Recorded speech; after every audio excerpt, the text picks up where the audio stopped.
Welcome dear student. आज हम class 8 topic reasoning का एनालॉजी पढ़ेंगे। क्या होता है analogy? Analogy means comparison between two things that show a way in which they are similar. तो एनालॉजी का मतलब होता है दो चीज़ों के बीच में कंपेयर करना, और किस बेस पे कंपेयर करना कि वो किस चीज़ में सिमिलर है। आइए इसको एग्जांपल से समझते हैं। जैसे यहाँ पे देखिए दो चीज़ों में कंपेयर है, मून नाइट, सन डे। अब कंपैरिजन किस बेसिस पे है ये देखते हैं। In above example there is comparison between two things. In first comparison moon appears in night. तो जो चांद है वो कब दिखाई देता है? नाइट मतलब रात में। उसी तरह जो सन है वो कब दिखता है? डे में। In both comparison there is a similar thing about their appearance. और दोनों में सिमिलर थिंग क्या है कि उनका अपीयर होना। मून रात में अपीयर होता है, सन डे में अपीयर होता है। इसी तरह कई सारे आपके सामने क्वेश्चंस होंगे जिनमें कुछ ना कुछ सिमिलैरिटी होगी, और उस सिमिलैरिटी के बेस पे आपको उसको आंसर करना होगा। जैसे हम यहाँ पे केस 1 में देखते हैं। केस 1 से पहले एक और एग्जांपल देख लेते हैं। पेंसिल। पेंसिल का काम क्या होता है? राइट करना मतलब लिखना। और वही सीज़र मतलब कैंची। कैंची का काम क्या होता है? कट करना मतलब काटना। तो इस तरीके से सिमिलैरिटी दोनों में काम के आधार पर है। आइए आगे देखते हैं केस 1। वर्ड्स के आधार पर। वर्ड्स मतलब जिनका कोई मीनिंग निकलता है, ऐसे वर्ड्स के आधार पर। नियर मतलब होता है पास, और साथ ही उसका अपोजिट है फार। फार मतलब होता है दूर। मतलब हम यहाँ देख सकते हैं दोनों में रिलेशन क्या है? ऑपोजिट रिलेशन है। कैसा रिलेशन है? ऑपोजिट। तो अगला भी देखते हैं, ओपन। ओपन का ऑपोजिट क्या होगा? बिहाइंड। नहीं, बिहाइंड नहीं होता है। अंडर, ये भी नहीं होता है। गो मतलब जाना होता है, ये भी नहीं होता है। क्लोज मतलब होता है बंद, और ओपन मतलब क्या होता है? खोलना। दैट मीन्स ओपन का ऑपोजिट क्या होगा? क्लोज। इसलिए ये राइट आंसर होगा। ये पहला एग्जाम्पल था केस 1 वर्ड का।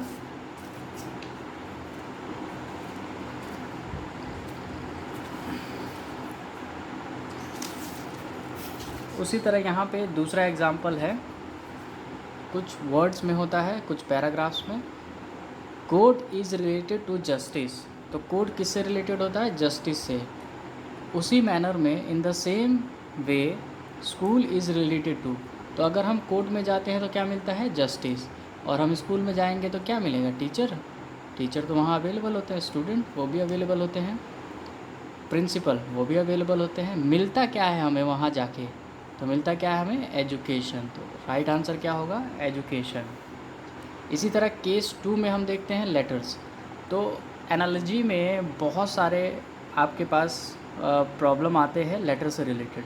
तो जब आप लेटर से रिलेटेड प्रॉब्लम को सॉल्व करते हैं तो सबसे पहले आपको एक एक्टिविटी करनी है।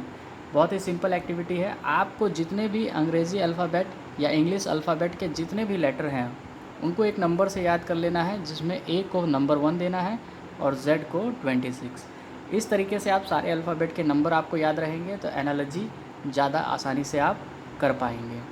आइए देखते हैं कैसे इन नंबर्स का और इनके क्वेश्चन को सॉल्व कर सकते हैं। जैसे एग्जांपल यहाँ पे फर्स्ट है BYCX। अब ज़रा ध्यान से देखिए, B किस नंबर पे है? 2 पे, सीधे से 2 पे।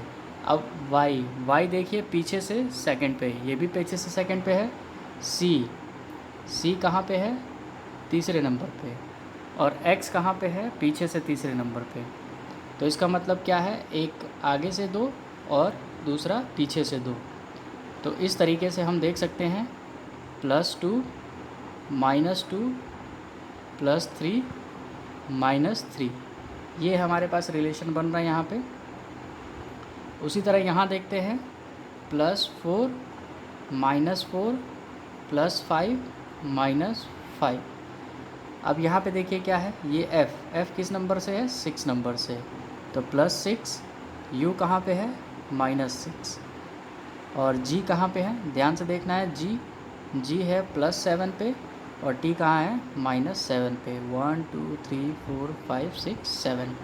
तो इस तरीके से रिलेशन बनेगा। अब आंसर में आपको बिल्कुल सेम लॉजिक वाला एक कोई ऑप्शन चूज़ करना है। आइए देखते हैं कौन सा हो सकता है। ई देखेंगे +5, H क्या हो जा रहा है? +8। मतलब ये लॉजिक काम नहीं करेगा, इसका मतलब ये आंसर गलत है। अगले पे आते हैं जी देखिए +7 पे है, एच +8 पे, मतलब ये भी लॉजिक काम नहीं करेगा, इसका मतलब ये भी आंसर क्या है, गलत। आगे आते हैं थर्ड पे, एस देखिए कौन से नंबर पे है, 19 +19 आर देखिए +18, तो इसका मतलब ये भी लॉजिक काम नहीं करेगा और ये भी गलत है। अगले आंसर पे आते हैं एच देखिए क्या है, +8, एस देखिए यहाँ से क्या आ रहा है, -8 सॉरी, तो ये -8 हो गया। आई देखिए क्या है, +9 और आर क्या है, -9, दैट मीन्स ये आंसर इस ऊपर वाले लॉजिक से बिल्कुल मैच है, तो इसका मतलब आंसर क्या होगा, डी। अब इसी तरह सेकंड एग्जांपल पे आते हैं, RPN UTS। अब देखिए क्या सिमिलैरिटी है इसमें, सिंपल देखिए RPN और UTS। RPN देखिए कौन सा नंबर पे है, आर है 18 नंबर पे, पी है 16 नंबर पे, और एन मतलब 14 नंबर पे। तो तीनों में क्या सिमिलैरिटी है, तीनों में -2 -2 और -2, और इधर क्या सिमिलैरिटी है, -1 -1 -1। तो ये लॉजिक पता चल गया। अब इस लॉजिक के बेस पे हम देखते हैं कौन सा आंसर जो है सूटेबल है। एच देखिए कितने पे है, एच है 8 पे, ठीक है। एफ कितने पे है, 6 पे, और डी कितने पे है, 4 पे। जे कितने पे है, 10 पे, एच 8 पे, और आई जो है वो 9 पे। तो देखिए पहले वाले में तो लॉजिक बिल्कुल बेटर है, -2 -2, लेकिन यहाँ पे जब हम आते हैं तो हमारे पास लॉजिक क्या हो जाता है, बिल्कुल रॉन्ग हो जाता है। तो इस तरीके से नेक्स्ट पे बढ़ते हैं। यहाँ देखते हैं जी हमारा 7 पे, ई हमारा 5 पे, और सी 3 पे। -2 -2 का रेशियो है। अब देखिए ओ -1 एन -1 और एम -1, दैट मीन्स ये हमको आंसर मिल गया जो इस लॉजिक पे बिल्कुल सही है। लेकिन अभी आगे के आंसर को भी हमको चेक करना है। कैसे चेक करेंगे देखते हैं। एम देखिए कौन से नंबर पे है, 13, एल 12, तो देखिए यहाँ पे -1 है, दैट मीन्स ये आंसर नहीं होगा। अगला देखते हैं डब्लू देखिए 23 नंबर पे है, और टी 20, मतलब -3 का गैप है, दैट मीन्स ये भी आंसर नहीं होगा, और बी हमारा राइट आंसर हो जाएगा। बिल्कुल ध्यान से देख लीजिए।